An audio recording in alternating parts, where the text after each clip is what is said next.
চলো ভৌত আলো বিজ্ঞান শুরু করা যাক। টাইপ 1 ব্যতিচার সংক্রান্ত। সো ব্যতিচারের প্রবলেম করতে গেলেই ব্যতিচার কি জিনিস, তারপর হচ্ছে তোমার ইয়াং এর দ্বিতীয় পরীক্ষাটা ম্যাথ করার জন্য এই দুটো বেসিক একটু মাথায় থাকলে ভালো। ব্যতিচার জিনিসটা কি দেখো, তোমরা যদি পুকুরের মধ্যে একটা ঢিল মারো, দেখা যায় এরকম এরকম ওয়েভ সৃষ্টি হয়। এরকম দুইটা ওয়েভ যদি ওভারল্যাপিং করে তখন দেখা যায় এই যে পয়েন্টগুলো আছে না, এই পয়েন্টগুলোতে তুমি দেখবা যে ঢেউ যখন একটার সাথে আরেকটা মেলে, এই ভিডিওটা তুমি ইউটিউবে পাবা, এরকম একটা ভিডিও আছে, দেখবা যে ইয়াংস ডাবল স্লিট এক্সপেরিমেন্ট করলে দেখো খুব সুন্দর একটা ছবিতে বোঝানো আছে যে ওয়েভ যখন হচ্ছে মিলে তখন এক জায়গায় ওভারল্যাপ হয়, সেই জায়গাটা ফুলে ওঠে, মাঝের জায়গাটা দেখো গর্তের মধ্যে থাকে। বোঝা গেছে? ঠিক তেমনি আলোর এরকম ওভারল্যাপিং এর ফলে কোথাও তুমি উজ্জ্বল আলো দেখতে পাও, কোথাও তুমি অন্ধকার আলো দেখতে পাবা। এই পরীক্ষাটা মিস্টার ইয়াং এর দ্বিতীয় পরীক্ষা নামে পরিচিত। দেখো পরীক্ষাটার এক্সপেরিমেন্টটা কিরকম ছিল। ধরো এরকম দুইটা ছিদ্র, ঠিক আছে? দুইটা ছিদ্র নেওয়ার উদ্দেশ্য হচ্ছে এই ওভারল্যাপিং হইতে গেলে আলোর উৎস সেম হইতে হবে। সো একই উৎস থেকে যদি তুমি দুইটা ছিদ্র দিয়ে, দুইটা চির দিয়ে পাস করো, এই জিনিসটাকে বলতেছি আমরা চির। চির বা চির, র দিতে পারো, র দিতে পারো, এজ ইউ উইশ, সমস্যা নাই। ভর্তি পরীক্ষার প্রশ্নে অনেক সময় র পাবা, র পাবা, ইট ডাজন্ট ম্যাটার। তো এদিকে পাস করা হবে, ওকে? এবং এখানে একটা পর্দা থাকবে, ওকে? এখানে একটা পর্দা থাকবে। এই পর্দার উপরে ওভারল্যাপিং এর ফলে তুমি কোথাও অন্ধকার দেখতে পাবা, কোথাও ব্রাইট দেখতে পাবা, কোথাও অন্ধকার দেখতে পাবা, আর কোথাও ব্রাইট দেখতে পাবা, ঠিক আছে? কোথাও অন্ধকার, কোথাও ব্রাইট। এই জিনিসগুলোকে বলা হচ্ছে ডোরা। এক একটা অন্ধকার ডোরা অথবা তোমার উজ্জ্বল ডোরা তুমি দেখতে পাবা, ওকে? তো আমাদের কাছে না ক্লিয়ার হয় না যে আমরা যে ফর্মুলাটা ইউজ করি যে del x equals to lambda D divided by a, কোন জিনিসটা কি ভাই, কোন জিনিসটা কি? দেখো খেয়াল, যখনই বলবে চিরদ্বয়ের মধ্যবর্তী দূরত্ব, চিরদ্বয়ের মধ্যবর্তী দূরত্ব হচ্ছে আমার a, চিরদ্বয়ের মধ্যবর্তী দূরত্ব হচ্ছে আমার a। অনেক বইয়ে ছোট হাতের d দিয়েও দেখানো আছে, ওকে? আচ্ছা, এরপরে আসো, যখন আমার এই যে এইখান থেকে আমার যে এই যে পর্দা, এই পর্দার দূরত্ব হচ্ছে d, ওকে? চির হতে পর্দার দূরত্ব, ঠিক আছে? এই জিনিসটা হচ্ছে আমার d। আচ্ছা, এরপরে আসি, এই যে ডোরাগুলো দেখতে পাচ্ছ, এই যে ডোরাগুলো দেখতে পাচ্ছ, এটাকে বলা হয় হচ্ছে ডোরার প্রস্থ। এটাকে বলা হয় ডোরার প্রস্থ অথবা ব্যবধান। দেখো এই দুইটা অন্ধকার ডোরার ব্যবধান কি, এইটাই না? অথবা এটাকে বলা হচ্ছে ডোরার ব্যবধান। বোঝা গেছে? দেখো এইটা যদি উজ্জ্বল হয় তাহলে দুইটা উজ্জ্বলের মধ্যে ব্যবধান কি, এটা। আচ্ছা, অথবা দুইটা যদি অন্ধকার হয় তাহলে দুইটা অন্ধকারের ব্যবধান কি, এই যে মাঝেরটুকু। আবার দেখো এই জিনিসটা কি একাধারে কি, এই ডোরার প্রস্থ না? সো এই জিনিসটাকে বলা হচ্ছে একাধারে ডোরার প্রস্থ অথবা ডোরার ব্যবধান। আই গেস তোমাদের কাছে ক্লিয়ার আছে। কখনো যদি বলে চিরের মধ্যবিন্দু, তুমি তো জানো তোমাকে কি বের করতে হবে, চিরদ্বয়ের ব্যবধান লাগবে তোমার ফর্মুলায়।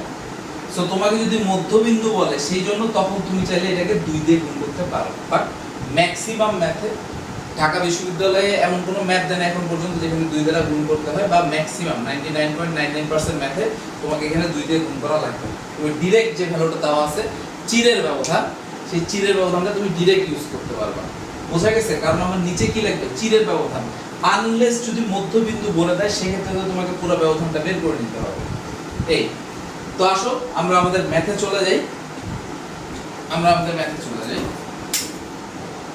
ওকে? দেখো তাহলে এবার ব্যতিচার সংক্রান্ত আসো। দেখো প্রথম ম্যাথটা কি বলা হয়েছে, আমি একটাতে একটু ভাষা ডিটেইলস করে লিখছি যে ইয়াং এর দ্বিতীয় পরীক্ষায় দুইটা চিরের মধ্যবর্তী দূরত্ব দেওয়া আছে। তাহলে দুইটা চিরের মধ্যবর্তী 0.2 মিলিমিটার। আমি বলছিলাম যে মধ্যবর্তী দূরত্ব, দুইটা চিরের মধ্যবর্তী দূরত্ব মানে 0.2 মিলিমিটার কি, এটাই তোমার a।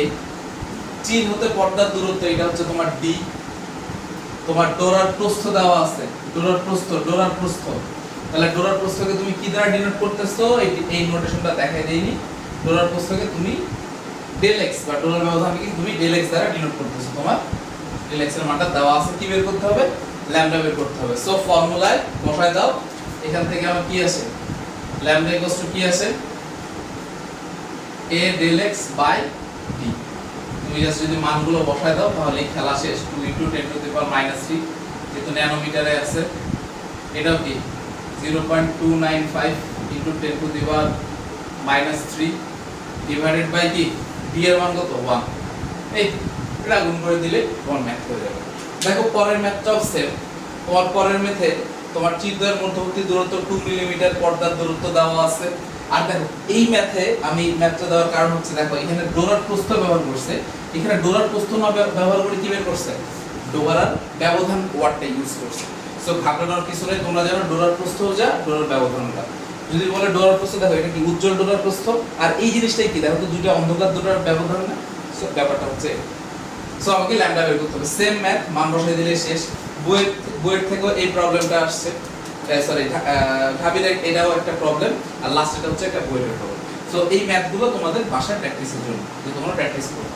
ওকে, আর আশা করি প্রশ্ন ব্যাংক কিনে ফেলছো সবাই।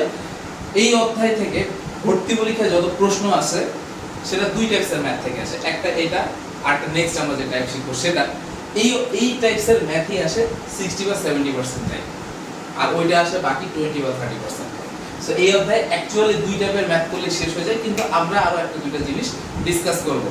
ওকে, তো আশা করি এই চ্যাপ্টারে তোমরা বুঝতে পারছো। আমি আরেকবার একটু ছোট করে রিভিউ করে দিই যে চিরদ্বয়ের ব্যবধান হচ্ছে a, চির হতে পর্দার দূরত্ব হচ্ছে d, আর ডোরার প্রস্থ বা ডোরার ব্যবধান যদি বলে সেক্ষেত্রে ডেল এক্স। তো আশা করি তোমরা ম্যাথ সলভ করতে পারবে। তো চলো তাহলে আমরা টাইপ 2 তে চলে যাই। ওকে, আমরা টাইপ 2 শুরু করি। টাইপ 2 হচ্ছে অপবর্তন গ্রেডিং সংক্রান্ত।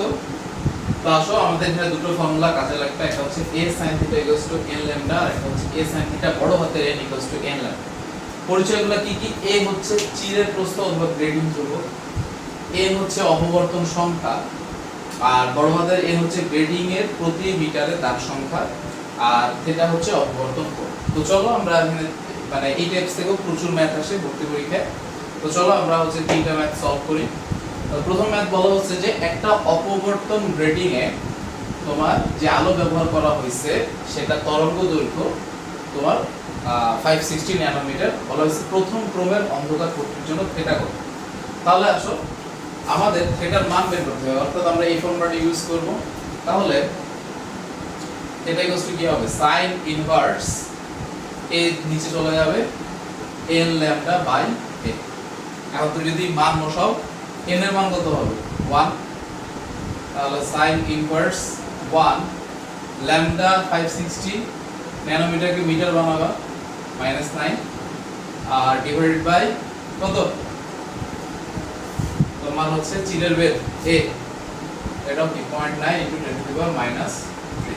ব্যাস।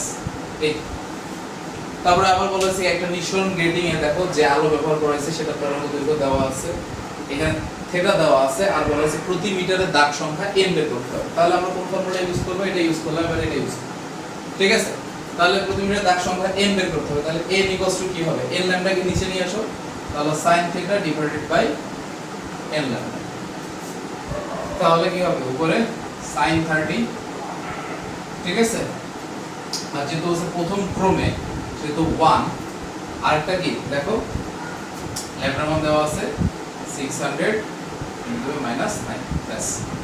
ক্যালকুলেট করলে পেয়ে যাবো। লাস্টের ম্যাথটা দেখো কি বলা হয়েছে, যে প্রতি মিটারে দাগ সংখ্যা দেওয়া আছে এবং যে আলো ব্যবহার করা হয়েছে সেটা তরঙ্গ দৈর্ঘ্য হচ্ছে তোমার 5896 অ্যাংস্ট্রম। তাহলে দ্বিতীয় চরমের জন্য থিটা কত? ঠিক আছে, দ্বিতীয় চরম। দেখো তাহলে এখানে আমার কি কি দেওয়া আছে, দেখো আমরা আবার এই ফর্মুলাটা ইউজ করে করতে পারি। আমাকে থিটার মানটা বের করতে হবে, তাই না? তাহলে থিটার মান কি হবে? থিটা ইকুয়ালস টু কি হবে? sin ইনভার্স n কত? 6000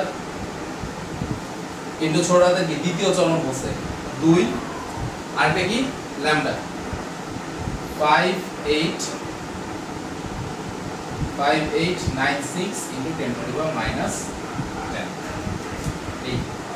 আচ্ছা, এখন আমরা যদি একটু টাইপ 1 রিভিউ করি,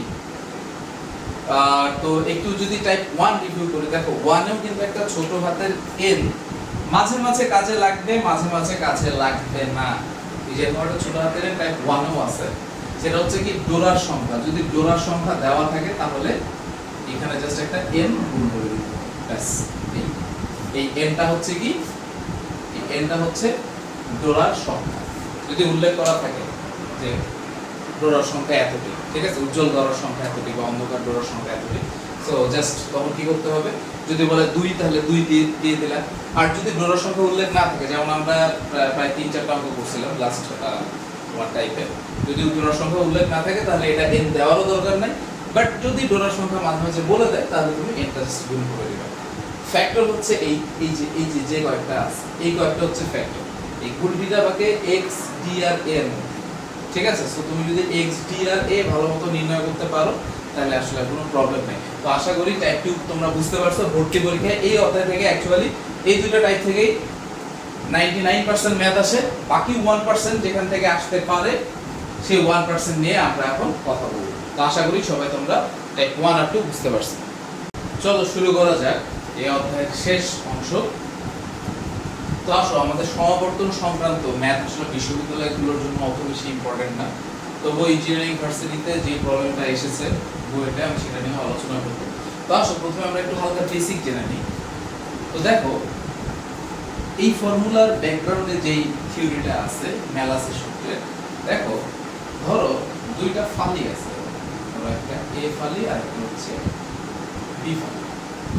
এ ফালিতে যেটা হলো আই নট তীব্রতার অসমাবর্তিত আলো এখানে আপতিত হয়ে নির্গত হইল I1 তীব্রতার আলো, এবং I1 তীব্রতার আলো বিতে আপতিত হওয়ার পরে বের হয়ে গেল হচ্ছে I2 তীব্রতার আলো। তাহলে এই তিনটার মধ্যে রিলেশনটাই হচ্ছে ম্যালাসের সূত্র। এবং এ এবং বি এর তোমার হচ্ছে মানে মধ্যবর্তী অ্যাঙ্গেল, সরলাক্ষিক অ্যাঙ্গেল থিটা, যদি থিটা হয়, মধ্যবর্তী কোণ যদি থিটা হয়, ঠিক আছে, তাহলে আমরা আমাদের ম্যালাসের সূত্র থেকে পাই I1 = I0/2 আর I2 = I1 cos square theta. আশা করি তোমরা বুঝতে পারছো যে A1 এর উপর যদি একটা I0 তীব্রতার অসমবর্তিত আলো পড়ে, আলো পড়ার পরে কি হলো, I1 তীব্রতার সমবর্তিত আলো বের হয়ে গেল, এবং এই I1 তীব্রতার আলো আপতিত হলো কিসের উপরে, B এর উপর, এবং B থেকে কি বের হয়ে গেল, I2 তীব্রতার আলো। তাহলে এই তিনটার মধ্যে রিলেশনটা হচ্ছে আমাদের ম্যালাসের ফর্মুলা। তো আসলে আমরা একটা বইয়ের ম্যাথ আলোচনা করি।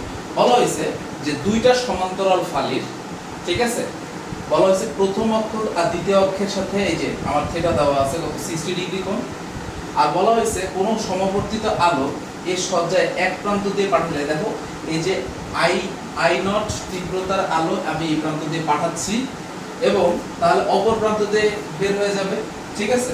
তো বলা হয়েছে অপর প্রান্তের যে আলোর তীব্রতা আছে আর এই যে আমার অসমবর্তিত আলোর তীব্রতা, অর্থাৎ এই যে অসমবর্তিত আলো আর এই যে হচ্ছে অপর প্রান্তের আলোর তীব্রতা, বলা হয়েছে যে এই যে অসমবর্তিত আলো এটা হচ্ছে অপর প্রান্তের আলোর তীব্রতার কত গুণ হবে।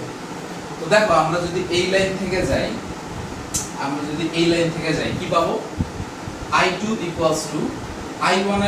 I1 দেখো I1 cos স্কয়ার থিটা।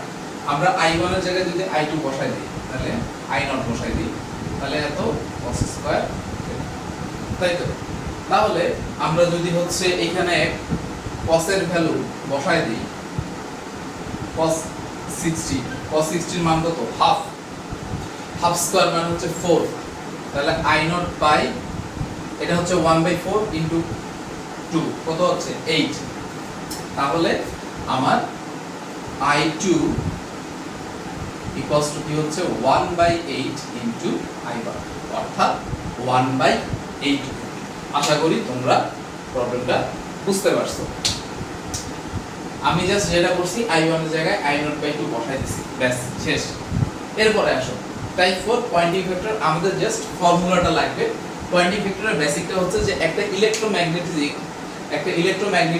স্পেসে, একটা ইলেক্ট্রোম্যাগনেটিক ক্ষেত্রের একক ক্ষেত্রফলের ভিতর দিয়ে যে পরিমাণ শক্তি প্রবাহিত হয় সেটাকে বলা হচ্ছে পয়েন্টিং ভেক্টর।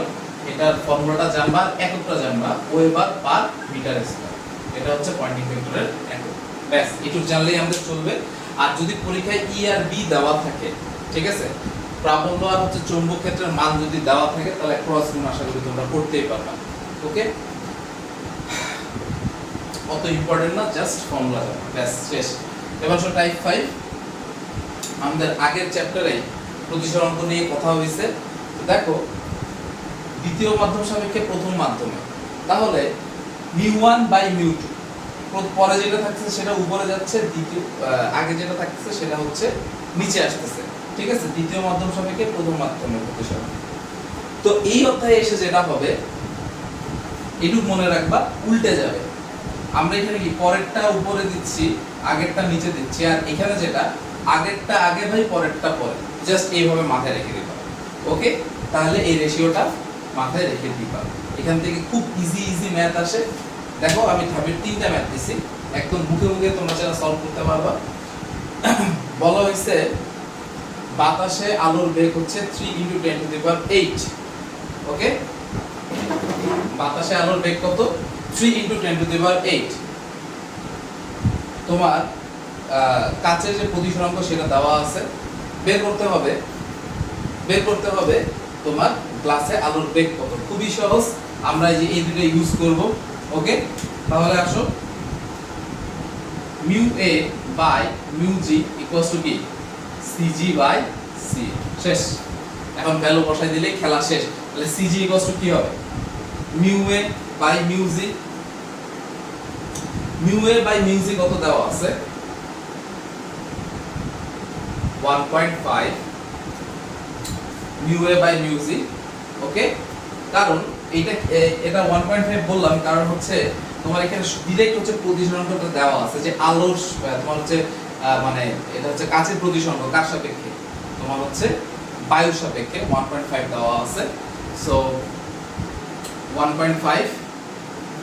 আচ্ছা দাঁড়াও আমি একটু ক্লিয়ার করে দিই, সেটা হচ্ছে a μg ইকুয়ালস টু হচ্ছে μg বাই μa। আমার হচ্ছে 1.5 এটা দেওয়া আছে, সো μg বাই μa। তাহলে তাহলে μa বাই μg হবে হচ্ছে 1.5। ওকে, আমি জাস্ট একটু চেক করে নিলাম, হ্যাঁ, যে আমার হচ্ছে μa বাই μg হবে হচ্ছে তোমার 1/1.5। হ্যাঁ, তাহলে আমরা এখানে বসাইতে পারি 1/1.5। ওকে, এটার সাথে c এটা গুণ করে দিলে হবে 3 × 10⁸। ওকে, এই ওই ধাপ বসানোর আগে একটু নিজেরা ক্যালকুলেট করে নিলাম আর কি, যেন কোনো ভুল না হয়। That's it. আচ্ছা, আশা করি বুঝছো, খুবই ইজি জিনিস। ওকে, আচ্ছা এরপরে আসো, বলা হয়েছে যে তোমার পানিতে প্রতিসরাঙ্ক দেওয়া আছে, তাই না? ওই পানিতে প্রতিসরাঙ্ক হচ্ছে বায়ু সাপেক্ষে আসলে। ওকে, আমি শর্টে প্রশ্নগুলো লিখছি। আচ্ছা, এরপরে তাহলে এটা আমরা একটু সলভ করি। এখানে সলভ করি। ওকে, তাহলে দেখো a mu w equals to কি? এটা ইকুয়ালস টু কি হবে? CA by CW। ওকে, আচ্ছা তাহলে আমার এটা কত দেওয়া আছে? 1.3 ইকুয়ালস টু আমার CW বের করতে হবে। CA তো আমি জানি, CW বের করব, তাহলে CW ইকুয়ালস টু কি? 3 × 10⁸ ডিভাইড বাই 1/3, জাস্ট লাইক আগের ম্যাথটা। ওকে, আর তোমরা যদি আরো সহজে চিন্তা করতে চাও, দেখো আমাদের বায়ুর মাধ্যমে তো মানে কি বলবো, আমাদের বায়ুর মাধ্যমে যেটা হবে সেটাকে তুমি যদি ডিভাইড করে দাও, ঠিক আছে, কারণ আলোর বেগ তো বায়ুতে সব থেকে বেশি, এর থেকে তো বেশি হওয়া সম্ভব না। 1.3 তো আর 3 এর সাথে গুণ হওয়া সম্ভব না, ঠিক আছে। সো ভাগই হবে, কমই হবে, এটাই তো আলোর বেগ, তাই না? আলোর বেগ তো এর বেশি হওয়া সম্ভব না। অ্যানসার কি হবে? এর থেকে কমই হবে। সো যেটা দেওয়া থাকে সেটা দিয়ে অ্যাকচুয়ালি ভাগ করে দিলে 2 সেকেন্ড অঙ্ক শেষ। এত কিছু চিন্তা করার লাগে না, যেহেতু আমরা শিখতেছি একটু বেসিক দিয়ে শিখতেছি। আসো লাস্ট ম্যাথ কি দেওয়া আছে? দেখো লাস্ট ম্যাথটা আমরা তরঙ্গ দৈর্ঘ্য বের করব, তাই না? তাহলে a mu g = দেওয়া আছে 1.5। a mu g = কি? lambda a by lambda g। বের করব কি? lambda g। তাহলে lambda g = কি? lambda a divided by a mu g। ল্যামডার মান দেওয়া আছে 480। আমরা ন্যানোমিটারকে মিটার, অ্যানসারে দেখতে হবে আসলে কিসে অ্যানসার চাইছে, ন্যানোমিটার না মিটারে, সেই অনুযায়ী কনভার্ট করলে করবা, না করতে হলে নাই, ব্যাস ভাগ করে দিলে ম্যাথ শেষ। তো আশা করি এই অধ্যায় তোমরা বুঝতে পারছো। এই অধ্যায়ের প্রয়োজনীয় যত কিছু লাগে তার থেকে বরং অনেক বেশি জিনিস ডিসকাস করে ফেলছি। সো আশা করি এই অধ্যায় থেকে ম্যাথ আসলে তোমরা পারবা। সবাইকে ধন্যবাদ।